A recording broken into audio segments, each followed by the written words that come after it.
नमस्कार दोस्तों, एमर्स क्लासेज में आपका स्वागत है। कुछ दिनों से सिर्फ 10वीं का वीडियो आ रहा था, लेकिन आज जो हम पढ़ाने वाले हैं, आज हम क्लास 8, 9, 10 और 11th के टॉपिक को कंबाइन करके पढ़ाने वाले हैं। वैसे कुछ बच्चे तो नाराज भी होंगे जो क्लास 8 और क्लास 9 के बच्चे होंगे, या फिर जो भी स्कॉलरशिप की तैयारी करने वाले बच्चे होंगे। तो चलिए दोस्तों, अब से हमारा वीडियो आते रहेगा। आज हम जीव विज्ञान के एक महत्वपूर्ण टॉपिक को लेकर आए हैं, जिसका नाम है कोशिका। कोशिका इस क्लास में हम लोग जानेंगे, आज के लेक्चर में जानेंगे कि आखिरकार कोशिका होता क्या है, इसका इतिहास क्या रहा है, और इसके इतिहास के बाद में इसके कुछ अंगक के बारे में चर्चा करेंगे। तो चलिए स्टार्ट करते हैं। तो सबसे पहले समझते कि कोशिका क्या है। तो आप लोग बचपन से 7 में भी पढ़े होंगे परिभाषा कि जीवन की आधारभूत संरचनात्मक एवं क्रियात्मक इकाई को कोशिका कहते हैं।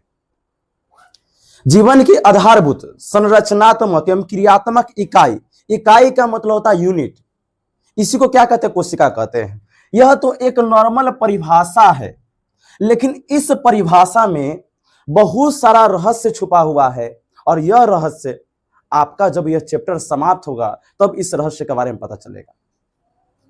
लेकिन आपको यह जानकारी देते हैं कि कोई भी जीव है, यानी जिसमें जान है, उसका अगर निर्माण हुआ है तो कोशिका से ही हुआ है। जैसे आप हो तो आपका भी निर्माण हुआ कोशिका से ही हुआ है। अगर हम हैं तो हमारा भी निर्माण कोशिका से हुआ है।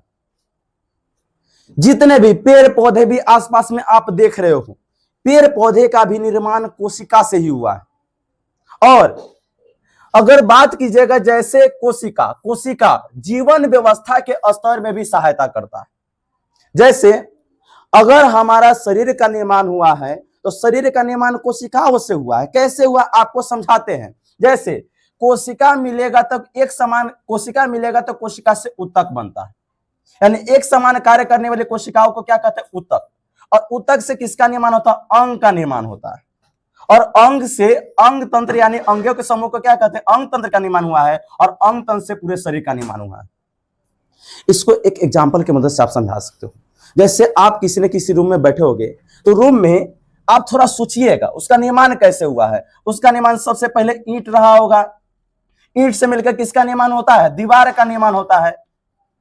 ईंट से दीवार का निर्माण होता है कि नहीं होता है? दीवार का निर्माण होता है। जैसे इस बोर्ड के पीछे दीवार है, जिसका निर्माण किससे हुआ है? ईंट से मिलकर बना हुआ है। और यही दीवार से मिलकर किसका निर्माण करता है? कमरा का निर्माण करता है। कमरा का निर्माण करता है ना। उसी प्रकार बहुत सारा कमरा मिलकर किसका निर्माण करता है? एक घर का निर्माण करता है।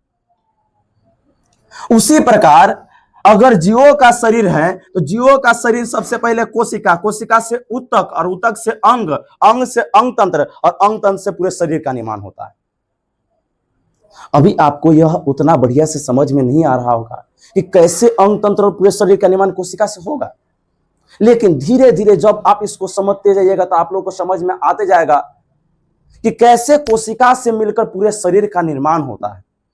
लेकिन इस परिभाषा को पूरे डिटेल में समझने से पहले थोड़ा हम कोशिका के इतिहास के बारे में समझते हैं, जिसको इंग्लिश में हिस्ट्री ऑफ सेल भी कहते हैं।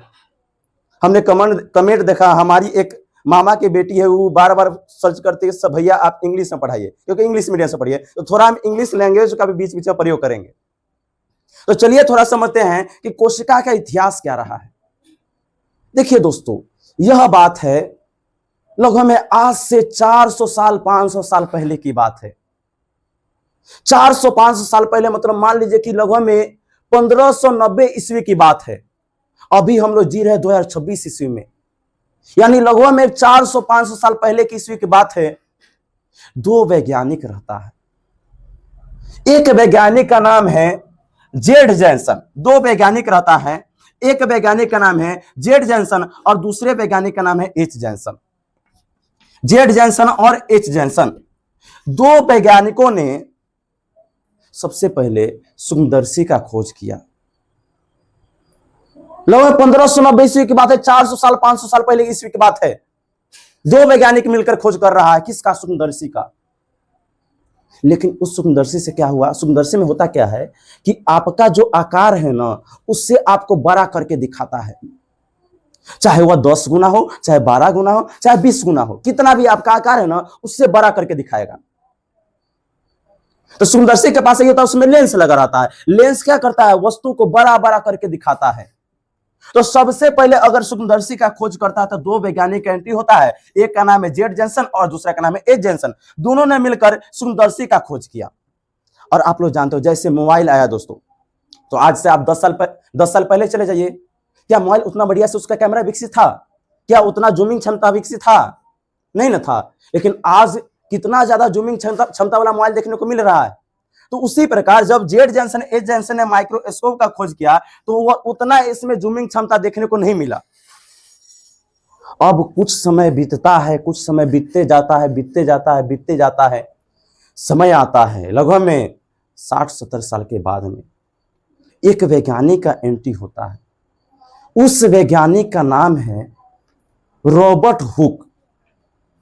लगभग 50-60 साल के बाद में वह जो एंट्री, उनका जो एंट्री होता है लगभग में 1665 ईस्वी में। देखिए इसका 1590 ईस्वी में, इसका 1665, यानी लगभग में 75 साल बाद एक वैज्ञानिक का एंट्री होता है। उस वैज्ञानिक का नाम है रॉबर्ट हुक।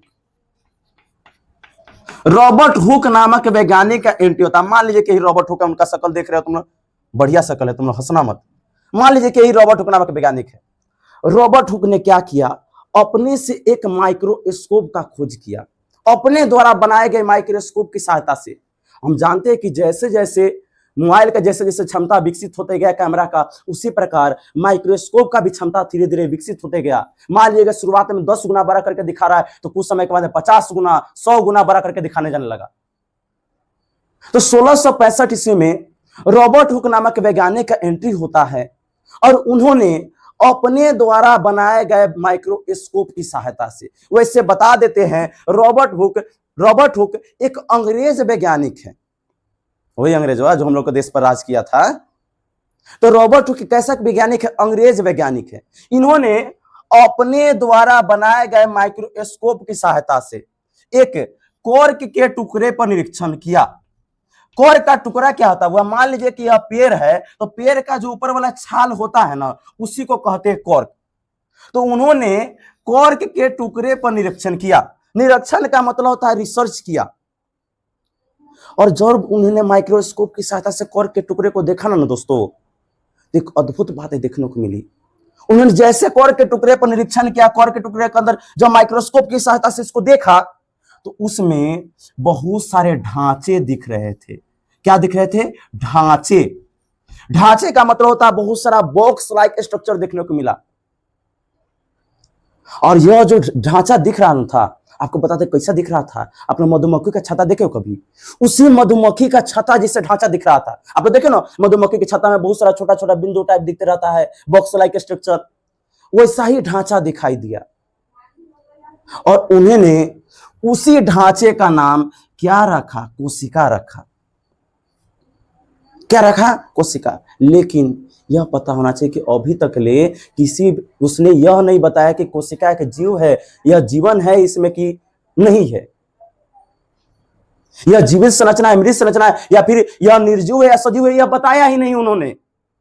किसने? रॉबर्ट हुक ने। लेकिन उन्होंने जब पेड़ के टुकड़े पर निरीक्षण किया था तो पेड़ पहले ही पता चला पेड़ सजीव होता है, इसलिए किसी न किसी प्रकार से यह बायोलॉजिकल घटना के अंतर्गत जरूर आता है। तो सन 1665 ईस्वी में रॉबर्ट हुक नामक वैज्ञानिक ने अपने द्वारा बनाए गए माइक्रोस्कोप की सहायता से एक कॉर्क के टुकड़े पर निरीक्षण किया और इस कॉर्क के टुकड़े में बहुत सारे ढांचे दिखाई दे रहे थे, यानी बॉक्स लाइक स्ट्रक्चर देखने को मिला। इन्हीं का नाम उन्होंने कोशिका रखा। लेकिन एक बात बताते हैं, अंग्रेज वैज्ञानिक रॉबर्ट हुक ने आखिरकार कोशिका, जिसको इंग्लिश में कहते हैं सेल नाम क्यों रखा? इसके पीछे कहानी क्या है? तो इसके पीछे भी कहानी है दोस्तों। आप लोगों को पता होना चाहिए कि जो हमारे देश में जब अंग्रेज राज कर रहे थे तो हमारे देश में जेल को सेल कहा जाता था। याद कीजिए, काला पानी की सजा, अंडमान निकोबार द्वीप समूह पर पोर्ट ब्लेयर नामक स्थान पर बहुत बड़ा जेल बनाया गया था। उसी जेल में हमारे देश के स्वतंत्रता सेनानियों को जाके अंग्रेज रख देता था और वहां पर बड़ी भयानक उन लोगों को सजा दिया जाता था। तो उन्हें उसी जेल को क्या कहा जाता था? सेल। सेल वर्ड आया सेलुला से। सेल का मतलब होता है कि एक ऐसा कमरा, एक ऐसा घर जिसमें बहुत सारा क्या हो? कमरा हो। तो बहुत सारा कमरा किसी में देखने को मिलता है? जेल में, जिसको आज हम लोग जेल कहते हैं। अंग्रेज के जमाने में उसको सेल कहा जाता था। आज भी आप सर्च कीजिएगा ना, इंग्लैंड के जेल को क्या कहा जाता है? तो सेल कहा जाता था। तो सेल यानी बहुत सारा कमरा। तो उसी प्रकार ना बहुत सारा ढांचा यानी कमरा दिखाई देखने को मिला, और इसी का नाम उन्होंने क्या रखा? कोशिका रखा। तो यहीं पर किसका खोज होता है? कोशिका का। लेकिन यह जो कोशिका थी ना दोस्तों, यह एक मरा हुआ कोशिका था, मृत कोशिका था, डेड सेल था। तो मरा खोजे या फिर जिंदा खोजे, खोजा किसने? रॉबर्ट हुक ने। तो आज भी कहा जाता है कोशिका का जनक किसको कहा जाता है? तो रॉबर्ट हुक को। कब खोज किया था? 1665 ईस्वी में। तो यहां पर कोशिका का खोज हो गया। क्या यहीं पर इतिहास का समाप्त होता है? नहीं। और धीरे धीरे माइक्रोस्कोप का विकास होते गया। ये तो मरल कोशिका का खोज किया, लेकिन अब एंट्री एक और वैज्ञानिक का होता है। उस वैज्ञानिक का नाम है दोस्तों, आपको नाम बता देते हैं, उसका नाम है ल्यूवेनहुक। क्या नाम है? ल्यूवेनहुक। रॉबर्ट हुक के बाद में एंट्री होता है ल्यूवेनहुक का। इनका एंट्री होता है 1674 ईस्वी में। यहां से प्रश्न बार बार पूछा जाता है कि ल्यूवेनहुक कब आता है, कोशिका के बारे में थोड़ा और ज्यादा रिसर्च कब करता है? तो 1674 ईस्वी में। बहुत सारे किताबों में यह 1674 के जगह पर 1676 लिखा रहता है, लेकिन आप लोग 1674 ही मानिएगा, क्या कि 1674 ही आंसर सही होता है। एक बार तो स्कॉलरशिप के एग्जाम में क्वेश्चन पूछ दिया था कि ल्यूवेनहुक ने जीवित कोशिका का खोज कब किया था? तो 1674 ईस्वी में। तो 1674 ही मानिएगा। अब चलिए, तो 1674 ईस्वी में ल्यूवेनहुक नामक वैज्ञानिक ने कोशिका पर रिसर्च किया। होता क्या है दोस्तों, जब एक वैज्ञानिक किसी नई चीज का खोज करता है ना, तो बहुत सारा वैज्ञानिक पीछे पीछे लग जाता है। जैसे बता दे कि मान ले कि तू जिस दूरा पर बैठा है, घर में बैठा है, थोड़ा दूरा पर मान लो कि तुम्हारे दूरा पर सोना निकल जाए। तो तुम्हारे दूरा पर सोना खोदने पर सोना निकल जाए, तो आसपास के आदमी सभी कोदारी लेके, फावड़ा लेके चले जाएगा खनने उसको, कि हमको भी सोना मिल जाए। लेकिन ऐसा थोड़ी ना होता है कि सबको सोना मिल जाए, हो सकता है किसी को मिल जाए। तो जब एक चीज का खोज हो जाता है ना, तो वैज्ञानिकों का भी होड़ लग जाता है, चलिए हम तो नहीं खोजते हैं। तो 1674 ईस्वी में ल्यूवेनहुक का एंट्री होता है, और ल्यूवेनहुक नामक वैज्ञानिक ने जीवित कोशिका का खोज किया। कैसे कोशिका का? जीवित कोशिका का। थोड़ा समझिएगा दोस्तों। उन्होंने जब कोशिका के अंदर देखा ना, तो कोशिका के अंदर कुछ हलचल देखने को मिला। उन्होंने देखा कि कोशिका के अंदर कोनो इधर भाग रहा है, कोनो उधर हलचल हो रहा है, कोनो इधर हलचल हो रहा है। तो हलचल करने का काम किसका होता है? जीवे का ना होता है। हलचल कौन करता है? जीवे ना करता है। तो उन्होंने देखा पेड़ की छाल के अंदर कोशिका था, कोशिका में क्या देखने को मिला? हलचल देखने को मिला। या फिर बहुत सारे जीवों पर रिसर्च किया, उसमें क्या देखने को मिला? हलचल देखने को मिला। उन्होंने बोला कि कोशिका क्या होता है? जिंदा होता है। तो जीवित कोशिका का खोज किस वैज्ञानिक ने किया था? ल्यूवेनहुक ने। कब किया था? 1674 ईस्वी में खोज किया था। और उन्होंने सबसे पहले बैक्टीरिया का खोज किया था। अब बैक्टीरिया आप लोग जानते होगा, जो कि सूक्ष्मजीव के अंतर्गत आता है, जिसको हम नंगी आंखों से नहीं देख सकते हैं। बैक्टीरिया के कारण आपको बहुत सारा रोग भी होता है। समझ में आ रहा है? जैसे बैक्टीरिया के कारण पंडित, मतलब प्लेग होता है, डिप्थीरिया होता है, तपेदिक यानी टीबी रोग हो गया हुआ है कभी? गाली भी दी होगी तुम अगर लड़की होगी तो। चलिए यहाँ पर समझते हैं। तो अब आगे चलते हैं। तो 1674 ईस्वी में किसका एंट्री होता है? ल्यूवेनहुक का। और ल्यूवेनहुक ने किसका खोज किया? जीवित कोशिका का। याद रख सकते हो, एल से ल्यूवेनहुक और एल से लिविंग सेल। लिविंग का मतलब क्या होता है? जिंदा। यानी जीवित कोशिका का खोज किस वैज्ञानिक ने किया था? तो आप लोग बता दीजिएगा, ल्यूवेनहुक ने किया था। अब इसके बाद में कोशिका पर रिसर्च और आगे बढ़ते जाता है, बढ़ते जाता है, बढ़ते जाता है।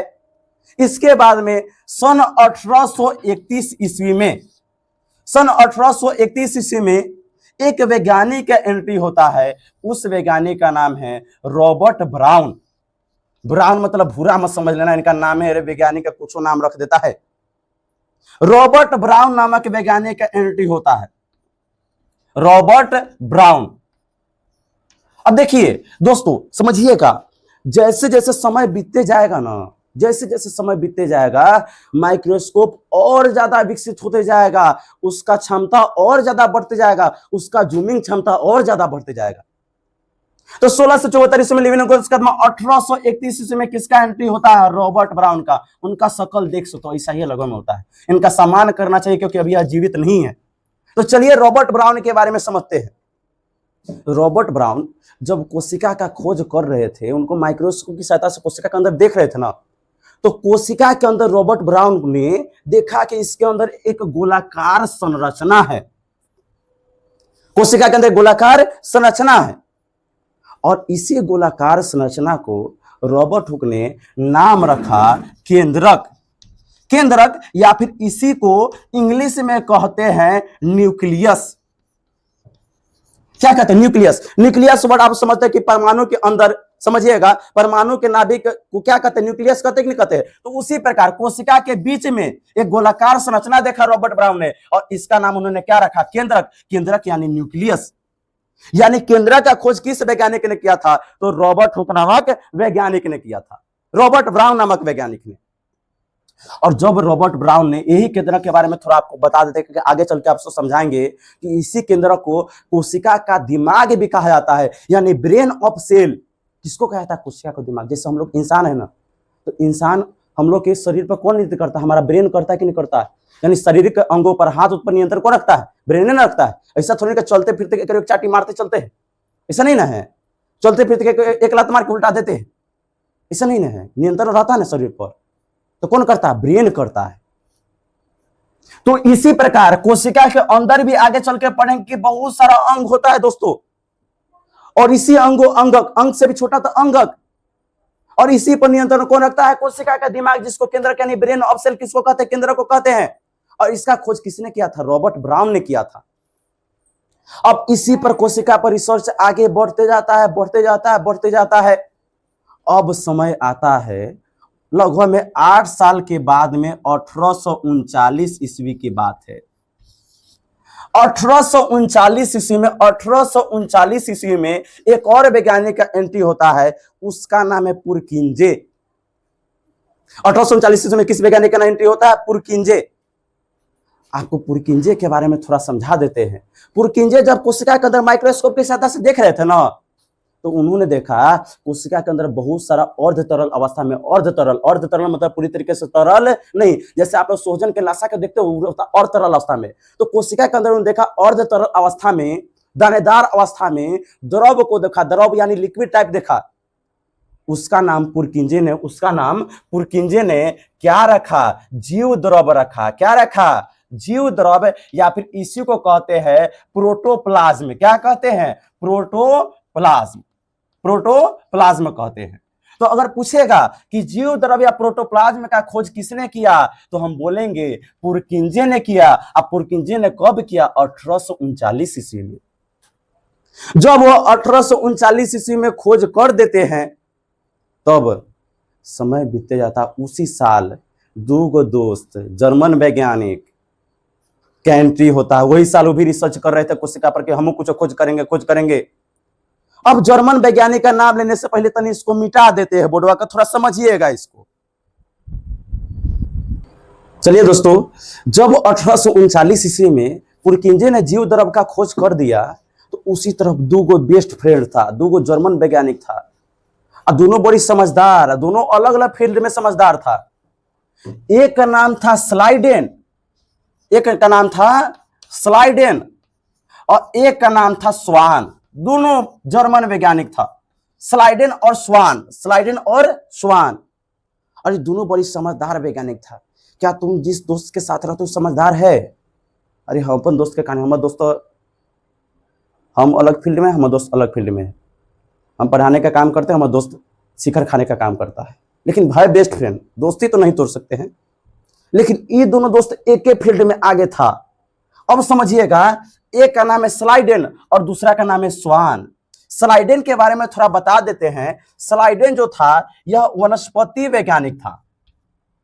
वनस्पति का मतलब होता है यह पेड़ पौधे पर रिसर्च करता था, बोटेनिस्ट था। लेकिन स्वान जो था यह जूलॉजिस्ट था। जूलॉजिस्ट मतलब जंतु वैज्ञानिक था, यानी जीव जंतु पर रिसर्च करता था। 2 वैज्ञानिक का एंट्री होता है। एक का नाम है स्लाइडेन और दूसरे का नाम है स्वान। दोनों दोस्त है और दोनों जर्मन वैज्ञानिक है। कैसा वैज्ञानिक है? जर्मन। जर्मन वैज्ञानिक जानते हो, वही जर्मन हिटलर के बारे में जाना होगा इतिहास में। तो ये दोनों जर्मन वैज्ञानिक था। यह वनस्पति वैज्ञानिक था और यह जूलॉजिस्ट यानी जंतु वैज्ञानिक था। देखिए स्लाइडेन क्या बोलता है, स्लाइडेन जो वनस्पति वैज्ञानिक तो पेड़ पौधे पर रिसर्च करता है, तो बोलता है कि पेड़ पौधे का भी जो शरीर होता है ना, वह भी सूक्ष्म कोशिकाओं से मिलकर बना होता है, यानी न देखने वाली कोशिकाओं से मिलकर बना होता है। आप लोग देखते होंगे विभिन्न प्रकार के आपके आसपास में पेड़ पौधे, कुछ पेड़ पौधे तो आपको लोगों में बहुत छोटा छोटा देखने को मिलेगा, जो नदियों, ज्यादातर नदियों में या फिर समुद्रों में देखने को मिलता है। तो इन्होंने बोला, स्लाइडेन ने बोला कि पेड़ पौधे का जो कोशिका होता है ना, पेड़ पौधे का जो शरीर होता है, जो बड़ा बड़ा विशाल वृक्ष को देते हो, तो इसका जो शरीर का निर्माण हुआ है किससे हुआ है? कोशिका से होता है। किसने बोला? स्लाइडेन। और दूसरा वैज्ञानिक है जिसका नाम है स्वान। इस दोनों में कभी कभी कंफ्यूजन रहता है। यह जंतु वैज्ञानिक, देखो स्वान, आप एक बतख टाइप जानवर को देखो, बतख टाइप जीव को जैसा रहता है, देखिएगा तो बड़े बड़े पानी में चलते रहता है, जिसको स्वान कहते हैं। तो स्वान समझ सकते हो, जंतु वैज्ञानिक। स्वान यानी जंतु वैज्ञानिक। तो स्वान जो था जूलॉजिस्ट था, और इन्होंने बोला कि जंतुओं का शरीर जो होता है, जंतुओं का शरीर, जैसे हमारा शरीर, हम लोग जंतु यानी एनिमल के अंतर्गत आते हैं, आप भी एनिमल के अंतर्गत आते हैं। आपको बुरा लग रहा हो कि एनिमल बोल रहे हैं सर, तो चलिए क्लास 11 से पढ़ाते हैं आपको कि कैसे एनिमल किंगडम, प्लांट किंगडम अलग है। आप भी एनिमल के अंतर्गत आते हैं, हम भी आते हैं। आपके आस पड़ोस में जो दिख रहा है वो भी एनिमल के अंतर्गत आता है। तुम्हारी बगल में अगर कोई बहन बैठी हो तो भी एनिमल के अंतर्गत आती है, बोल सकते तुम उसको। तो देखिए बोलता है कि जो जंतुओं का शरीर होता है किससे मिलकर बना होता है? कोशिकाओं से मिलकर बना होता है। किससे मिलकर बना होता है? कोशिकाओं से मिलकर बना होता है। कब बताता है? 1839 में। कब बताता है? 1839 ईस्वी में। और साथ में दोनों दोस्त ने मिलकर आगे चलकर सेल थ्योरी दिया, यानी कोशिका सिद्धांत दिया। दोनों दोस्त ने मिलकर बहुत बढ़िया से रिसर्च किया और आगे चलकर उन्होंने क्या दिया? कोशिका सिद्धांत दिया। तो दोस्ती होती तो स्लाइडेन और स्वान जैसे।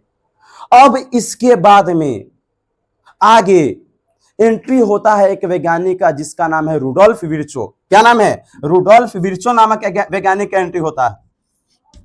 रुडोल्फ विर्चो, रुडोल्फ विर्चो नामक वैज्ञानिक का एंट्री होता है और यह बोलता है कि अगर किसी जीव का शरीर का निर्माण हो रहा है ना, अब बताइए बुआ, एक जब छोटे से बच्चे का जन्म होता है, छोटे से बच्चे का जो जन्म होता है, तो क्या इसका धीरे धीरे हाइट बढ़ता है कि नहीं बढ़ता है?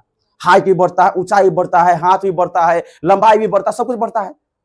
तो ये जो बढ़ता है उसका हाइट बढ़ रहा है, लंबाई बढ़ रहा है, यानी कोशिका उसमें बढ़ रहा है। तो ये बोलता है कि कोशिका का निर्माण कैसे होता है?